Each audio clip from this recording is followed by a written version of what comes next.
আজিকালি সৰু ডাঙৰ চহৰ বুলি ক'বলৈ নাই, সকলো চহৰতে যেন যান্ত্ৰিকতাৰ পূৰা ভিৰ। এয়া ডিমৌনিতে ৰাস্তা দেখিছে আপোনালোকে, ইমান ভিৰ, ডাৱৰীয়া নে কি বুলি নাজানো, সকলো মানুহে গাড়ী লৈ ওলাই আহিছে।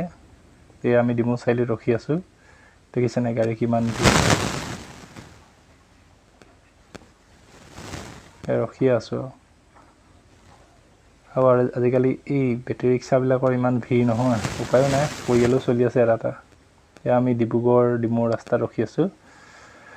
ডিমৌ চাৰিআলিত চাহকাপ খাওঁ বুলি ৰখিবলৈ তেনেকুৱা জেগা নাই, চবফালে বোকা হৈ আছে যিহেতু ডাৱৰীয়া বৰষুণ দি আছে। সেয়া আমি পুৰণা চিনেমা হলৰ ওচৰৰ বিনয় হোটেললৈ বুলি গৈ আছোঁ। তাত বিনয় হোটেলত চাহ খাবলৈ ভাল, যথেষ্ট মিঠাই চিঠাই ভাল দিয়ে, চাহকাপৰ সোৱাদো ভাল।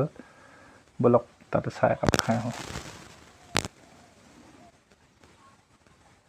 এয়া আমি আহি আছোঁ প্ৰায় বিনয়লৈ বুলি। এতিয়া আমি বৰ্তমান বিনয় পাওঁ হৈছে আৰু।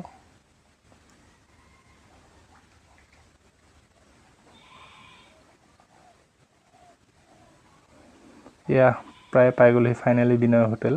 এয়া দেখিছে নহয়, মিঠাইবিলাক দেখিছেনে ইমান ধুনীয়া, আৰু কি ক'ম আৰু। মিঠাই চাই চাহ আৰু আমাৰ কালাকান দিলোঁ, আহি গ'লে চাহ কালাকান। চাহকাপ খাই ঘৰমুৱা হ'ব লাগিব। ঘৰমুৱা হওঁ বুলি এয়া ডিমৌনিতে ৰাস্তা, আহি আছোঁ, পূৰা ভিৰ ডিমৌনিতে ৰাস্তাটো, আহি আছোঁ। ব'লক আহি আছোঁ, এয়া আহি থাকোঁতে এখন সৰু গাড়ী সন্মুখৰ আগেদি পাৰ হৈ দিছে, ৰখি দিছোঁ আৰু, যাওক আপুনিয়ে।